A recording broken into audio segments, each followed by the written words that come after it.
کی مقدس فضاؤں میں گم ہوں، میں جنت کی ٹھنڈی ہواؤں میں گم ہوں، حرم کی مقدس فضاؤں میں گم ہوں، میں جنت کی ٹھنڈی ہواؤں میں۔ صلی اللہ علی محمد صلی اللہ علیہ وسلم۔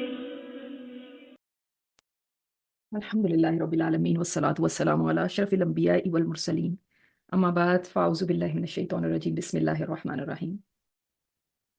چلتے ہیں اپنے تھرڈ ایپیسوڈ کی طرف۔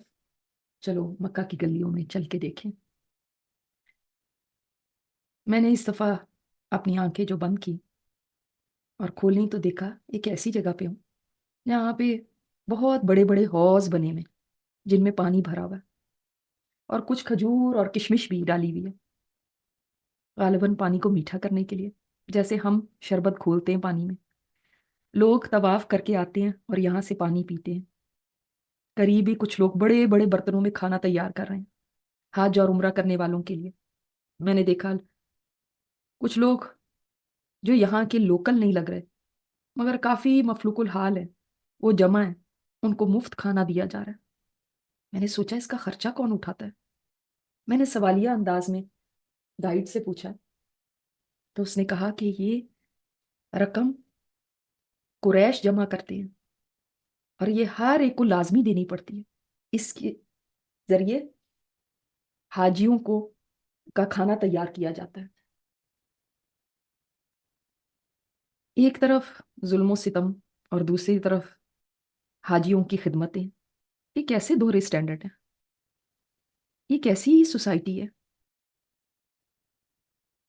میں اپنے خیالوں میں ایک طرف جا رہی تھی کہ مجھے شور سنائی دیا۔ کسی بڑے سردار نے کسی بات پہ بگڑ کے اپنی تلوار نکال لی تھی۔ جو ہی اس نے تلوار نکالی، اس کے قبیلے کے کچھ نوجوان کہیں ادھر ادھر سے فوراً شور سن کے اس کی طرف لپکے اور اس کے پیچھے آ کے کھڑے ہو گئے، جیسے اس کو سپورٹ کرنے کے لیے آئے ہیں۔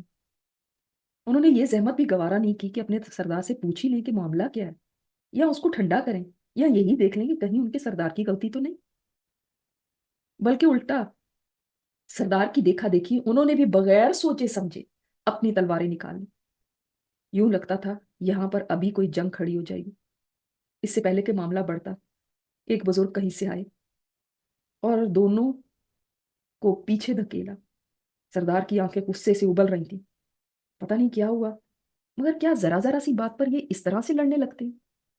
ان بزرگ نے کعبہ کی حرمت کا واسطہ دیا، تب جا کے سردار کہیں ٹھنڈا ہوا اور اس نے اپنی تلوار واپس ڈالی۔ پھر وہ بڑی نخوت کے ساتھ ایک طرف کو نکل گیا۔ لوگ ادھر ادھر تتر بتر ہو گئے۔ میں دیکھ رہی تھی یہاں غلام قسم کے لوگوں کا برائی حال تھا، انتہائی خستہ حال۔ مسکینی ان کے چہروں سے ٹپک رہی تھی۔ یوں لگتا تھا بہت ہی سخت حالات میں رہتے ہیں۔ کچھ تو صرف تہبند کے سوا اور کچھ بھی جسم پہ کپڑا نہیں پاتے تھے۔ کمر پہ بھی ضربوں کے نشان نظر آ رہے تھے، شاید ان کو بری طرح مارا پیٹا جاتا ہوگا۔ دوسری طرف کچھ لوگ اتنے مالدار نظر آ رہے تھے، قیمتی پوشاکیں پہنی ہوئی تھی، غلام ان کے آگے پیچھے تھے۔ ایک طرف وہ طبقہ جو اتنا مالدار اور دوسری طرف وہ طبقہ جو ایسے تھے جیسے روبوٹ ہو، جن کے منہ میں زبان نہیں تھی، کوئی جذبات نہیں تھے، بس کام کرنے والی مشینیں تھی، یا شاید ان کے نزدیک کچھ جانور تھے۔ یہ کیسا معاشرہ ہے؟ ایک طرف وہ لوگ جو اپنے آپ کو انسانیت سے بھی بلند سمجھتے ہیں، اور دوسری طرف وہ لوگ جو انسانیت کی سطح سے بھی گری ہوئی زندگی گزار رہے ہیں۔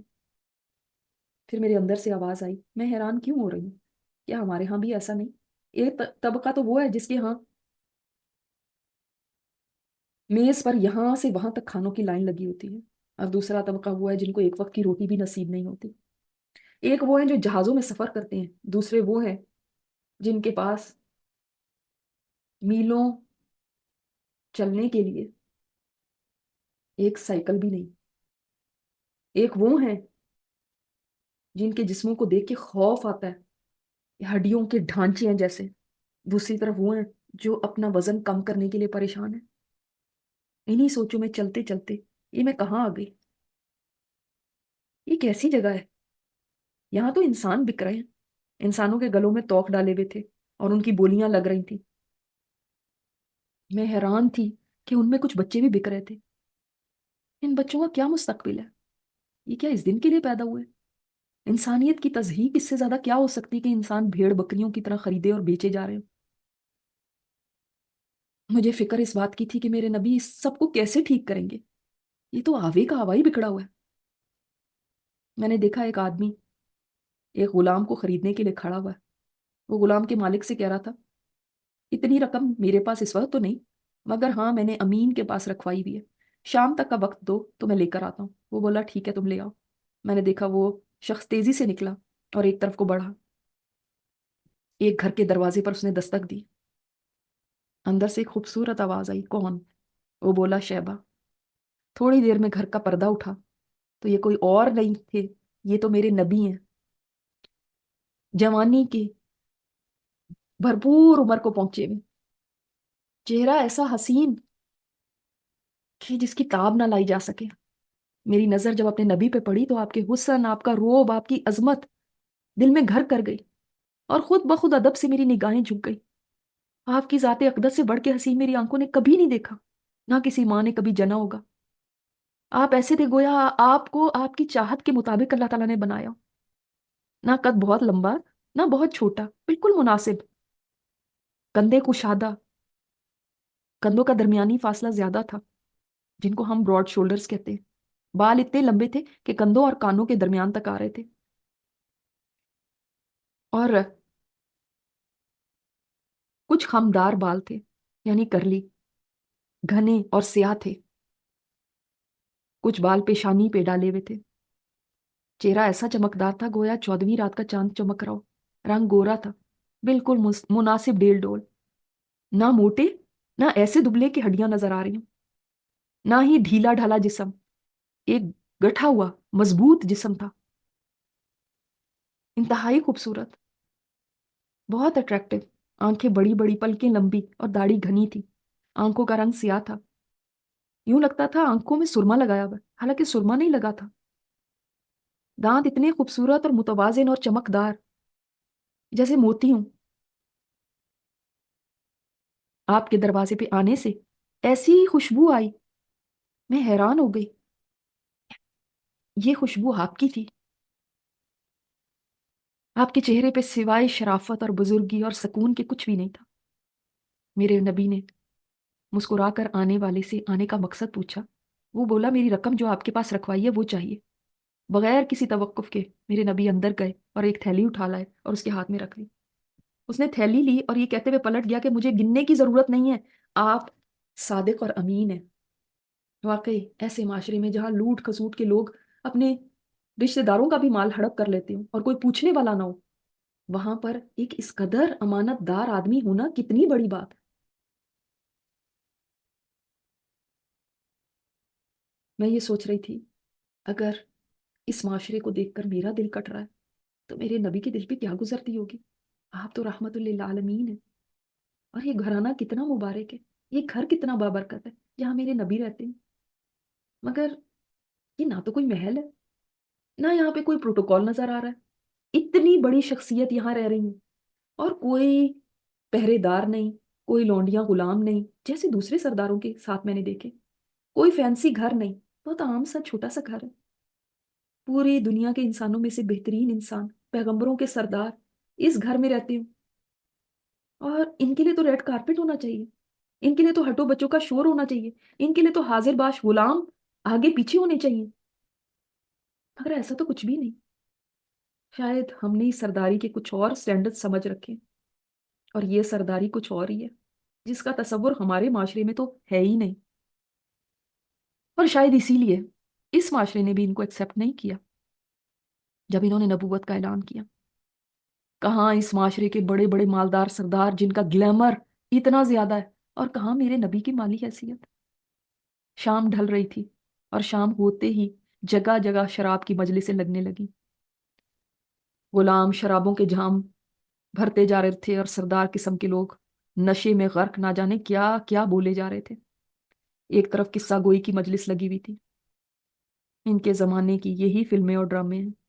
کئی نوجوان یہاں بیٹھے قصوں سے لطف اندوز ہو رہے تھے، مگر کسی مجلس میں بھی میرے نبی نظر نہیں آ رہے تھے. کچھ دور ایک طرف گانے بجانے کی مجلس لگی ہوئی تھی. ایک آدمی نے گزرتے ہوئے دوسرے سے پوچھا، یہ کیا ہے؟ اس نے کہا، تمہیں نہیں پتا اس فلاں قریش کے آدمی کی شادی اس عورت سے ہو رہی ہے. یہاں پہ بھی مجھے اپنے نبی نظر نہیں آئے. لگتا ہے وہ ایسی مجلسوں سے دور رہنے والے ہیں. اتنے میں ایک آواز میرے کانوں میں پڑی.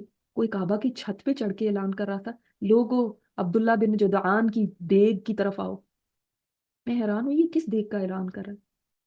مساکین اور غریب لوگ ایک طرف ہجوم کی صورت میں چل دیے. لگتا ہے یہ روز کا معمول ہے، ورنہ ان کو کیا پتا کہ وہ دیگ کہاں ہے.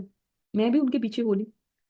دیکھا تو آگے اتنی بڑی دیگ تھی، اتنی اونچی تھی کہ اونٹ سوار اپنے اونٹ پہ بیٹھے بیٹھے اس میں سے کھانا کھا سکتا تھا.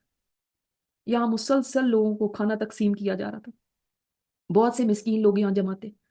سب کھانا لے رہے تھے اور عبداللہ بن جدعان کو دعائیں دے رہے تھے. نہ کسی کا نام یہاں پوچھا جا رہا تھا، نہ حسب نسب. کسی کو بھی انکار نہیں کیا جاتا. جو آتا تھا اس کو بھر کے دیا جاتا تھا اور وہ خوش ہو کے جاتا تھا اور اس کی تعریفیں کرتا تھا. میں نے دیکھا کہ اس علاقے میں کوئی زراعت نہیں ہے، کوئی صنعت نہیں ہے، پھر بھی یہاں ہر چیز موجود ہے. طرح طرح کی چیزیں بک رہی ہیں. واقعی مکہ کوئی بہت ہی بڑی تجارتی منڈی لگ رہا ہے. سب کچھ باہر سے آتا ہے. لوگ یہاں لا کر اپنا سامان بیچتے ہیں. ایک ٹریڈنگ ہب ہے یہ. یہاں ہر قسم کے پھل اور کھانے پینے کی چیزیں. یہاں پر تاجروں کو بڑی عزت سے دیکھا جاتا ہے.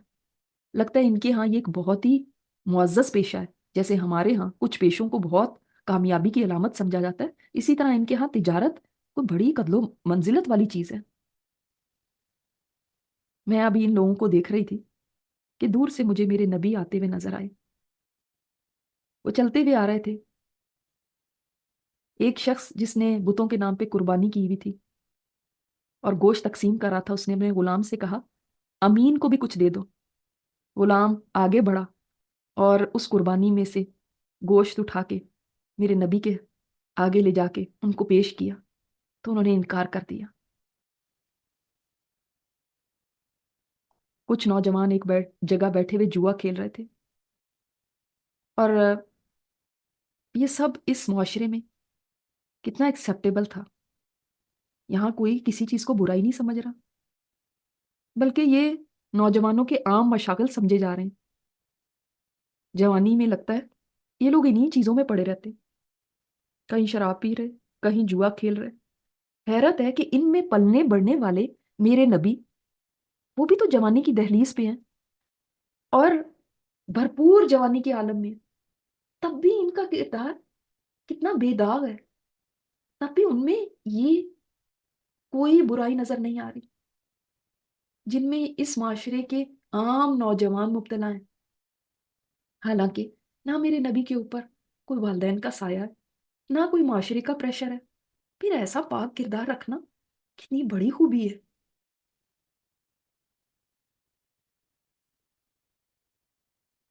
اور میں نے دیکھا کہ میرے نبی چلتے ہوئے جا رہے ہیں، مگر کوئی آپ پہ کوئی خاص توجہ نہیں دے رہا، کوئی آپ کو وی آئی پی نہیں سمجھ رہا. میں نے سوچا ان کو کیا معلوم یہ کتنی عظیم ہستی ہیں جو ان کے درمیان موجود ہیں.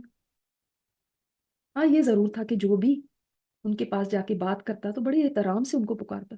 کوئی صادق کہتا، کوئی امین کہتا، کوئی کریم ابن کریم کہتا. اور میرے نبی جس سے بھی بات کر رہے تھے، نبی تلی، کوئی فالتو بات نہیں، کوئی بیکار بات نہیں، کوئی گپ شپ کرنے کہیں نہیں کھڑے ہوئے، کہہ کے لگاتے ہوئے میں نے نہیں دیکھا. میں حیران تھی کہ آپ کی یہ تربیت اس معاشرے میں کس نے کی. وہ لوگ جو خود ادب و آداب سے خالی ہیں، وہ آپ کی تربیت کیسے کر سکتے تھے. میں چلتے چلتے ایک قدرے بڑے گھر کے پاس آ پہنچی. ایک کسی مالدار کا گھر لگتا ہے. میں گھر کے دروازے کے پاس کھڑی ہو گئی. اندر سے آوازیں آ رہی تھیں. ایک عورت کہہ رہی تھی، سناؤ میسرہ، محمد کے ساتھ سفر کیسا رہا؟ صلی اللہ علیہ وسلم. آگے سے آواز آئی، بی بی ہم تو پہلے بھی آپ کا مال تجارت لے کر جاتے تھے، مگر اتنا منافع تو پہلے کبھی نہیں ہوا۔ یہ یقیناً محمد کی برکت، ان کی سچائی، ایمانداری، محنت، معاملہ فہمی کا نتیجہ ہے۔ عورت آگے سے بولی، اور کچھ خاص بات جو تم نے ان میں دیکھی ہو؟ وہ بولا، جی جی، محمد بصرہ پہنچ گئے، نستورہ کے گرجے کے پاس درخت کے سائے میں بیٹھ گئے۔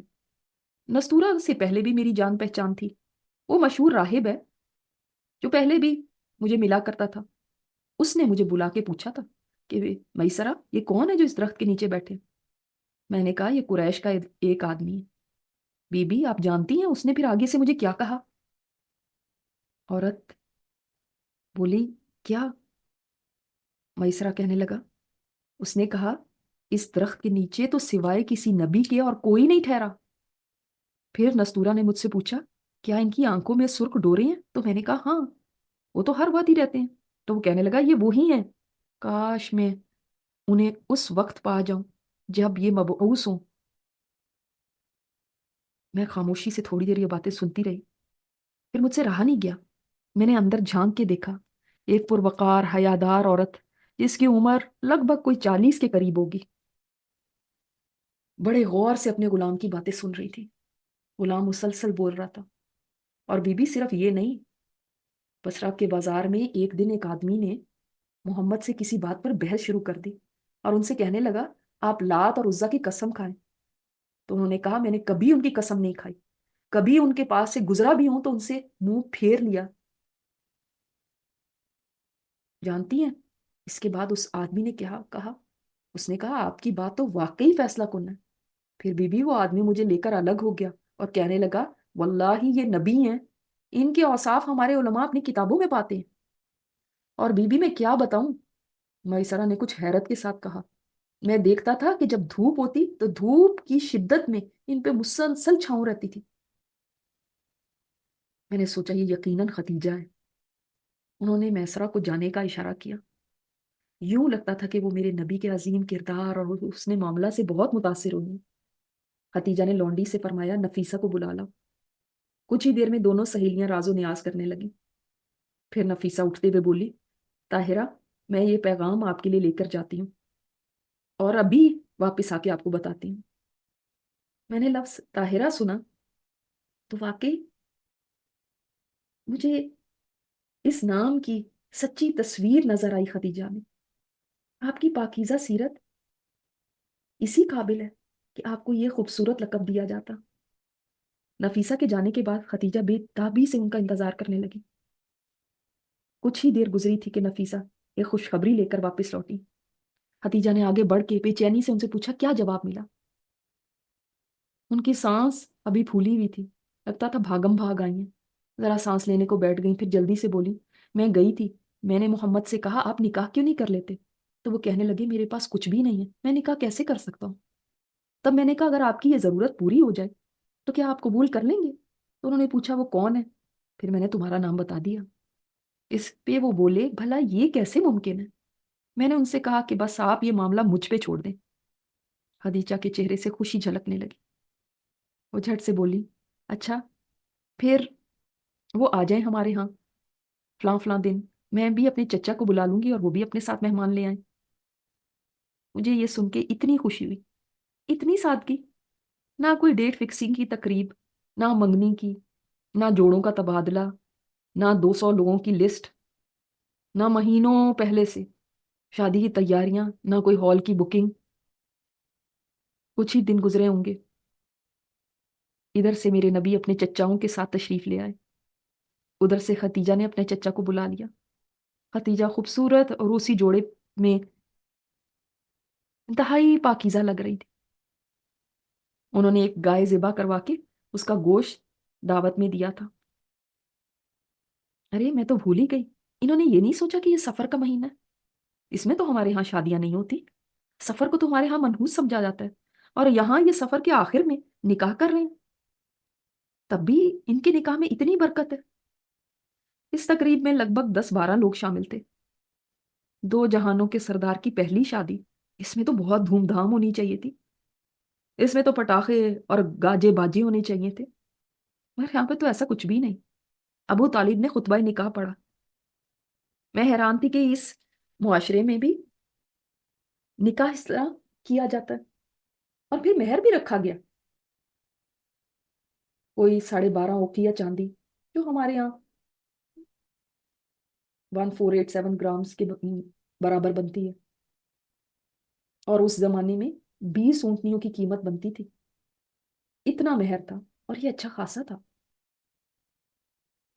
میں نے سوچا ہمارے یہاں 32 روپے 4 آنے والا مہر شرعی مہر کہلاتا ہے، وہ پھر کہاں سے آ گیا؟ 32 روپے میں تو میرے زمانے میں گوشت کی بوٹی بھی نہیں آتی، کہاں 20 اونٹنیاں آتی. ابو طالب خطبہ دے کر اپنی جگہ بیٹھ گئے تو ان کے بعد ختیجہ کی طرف سے ورقہ بن نوفل جو ایک بزرگ سے تھے وہ کھڑے ہوئے اور انہوں نے خطبہ دینا شروع کر دیا. نکاح کی سادہ مگر پروقار تقریب ختم ہوئی. تقریب کے بعد سیدہ خدیجہ نے سونے کی 2 اوقیہ لیے اور غلام کو بلایا. جاؤ محمد کی خدمت میں لے جاؤ اور ان سے کہنا کہ اس سے آپ اچھے سے کپڑے خرید کے اور وہ مجھے تحفے میں دے دیں اور کچھ میڈے اور کچھ اور چیزیں لے لیں. مجھے ان پر اتنا پیار آیا. کتنی جہاندیدہ عورت تھی. جانتی تھی کہ میرے نبی مالدار نہیں ہیں تو خود ہی پیسے دے رہی ہیں کہ انہی سے جوڑا خرید کے مجھے ہی تحفہ دے دیں. یہ کتنی پیاری شادی تھی. اگلے دن ولیمہ تھا. میں نے دیکھا میرے نبی ولیمے پہ 2 اونٹ نہار کر رہے ہیں اور ان سے لوگوں کی دعوت کی جا رہی. خدیجہ کی طرف سے دف کا بھی انتظام تھا. چھوٹی بچیاں دف بچا کے اس پہ گیت گا رہی تھیں. ان میں کوئی فحاشی کی بات نہیں تھی، نہ کوئی جذبات بھڑکانے والے اشعار تھے، نہ ہی نوجوان لڑکیاں ایسے گا رہی تھیں کہ مرد سنیں اور فتنے میں پڑے. میں نے دیکھا ابو طالب بہت خوش نظر آ رہے تھے. میں نے سنا وہ کہہ رہے تھے تمام تعریفیں اس اللہ کے لیے جس نے ہماری پریشانیاں اور فکرات کو دور کر دیا. سبحان اللہ، یہ کیسے لوگ ہیں. ختیجہ ایک بڑی سمجھدار خاتون لگ رہی تھی اور میرے نبی سے نکاح کرنے کے بعد تو ان کی عظمت کو 4 چاند لگ گئے تھے. میں سوچ رہی تھی ہمارے ہاں تو لڑکی والوں کا نکاح کا پیغام بھجوانا کتنا معیوب سمجھا جاتا ہے، مگر یہاں سیدہ ختیجہ نے اس میں کوئی شرم محسوس نہیں کی. جن چیزوں کو ہم باعث شرم سمجھتے ہیں ان میں شرم نہیں، اور جن چیزوں میں ہم کو شرم کرنی چاہیے ان میں ہم شرم نہیں کرتے. میرے نبی اب ختیجہ کے گھر میں ہی رہنے لگے اور اس میں انہوں نے کوئی آر نہیں سمجھی. کئی لوگوں کو میں نے بات کرتے ہوئے سنا، وہ کہہ رہے تھے ختیجہ اتنی دولت مند خاتون ہے، کتنے ہی لوگ ان سے شادی کرنا چاہتے تھے مگر انہوں نے میرے نبی کو چنا. اسی سے مجھے سمجھ آ گئی کہ وہ کتنی عقل مند ہے. ان کی شادی کتنی سٹریس فری شادی تھی. نہ کوئی شور، نہ ہنگامہ، نہ رشتہ داروں کے گلے شکوے اور نہ ناراضگیاں، نہ کوئی ڈھولکیاں اور نہ مہندیاں، نہ سال بھر کی تیاریاں، نہ کوئی ویڈیو اور نہ فوٹوگرافی، نہ ڈھول تاشے اور نہ کوئی شرابوں کے دور. اگر ختیجہ مالدار خاتون تھی تو ان میں تکبر نہیں تھا، نخوت نہیں تھی جیسے دوسرے مکہ کے سرداروں میں تھی. انتہائی سادہ طبیعت تھی. فخر و غرور نام کی کوئی چیز نہیں تھی، نہ نمود و نمائش تھی، نہ کوئی ناز نخرا تھا. میں اپنے نبی کو بہت خوش دیکھ رہی تھی سیدہ ختیجہ کے ساتھ. یہ ایک مثالی جوڑا نظر آ رہا تھا. شادی کے کچھ ہی دن گزرے ہوں گے کہ سیدہ ختیجہ نے میرے نبی کو ایک بچہ زید غلام کے طور پہ دے دیا کہ یہ آپ کے کام کاج کیا کرے گا، آپ کی خدمت کیا کرے گا.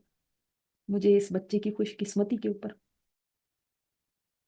بڑا ناز ہوا. یہاں تک آج کا ایپیسوڈ ہے انشاءاللہ تعالی. سبحانک اللہم و بحمدک، نشہد ان لا الہ الا انت، نستغفرک و نتوب الیک. السلام علیکم ورحمۃ اللہ وبرکاتہ.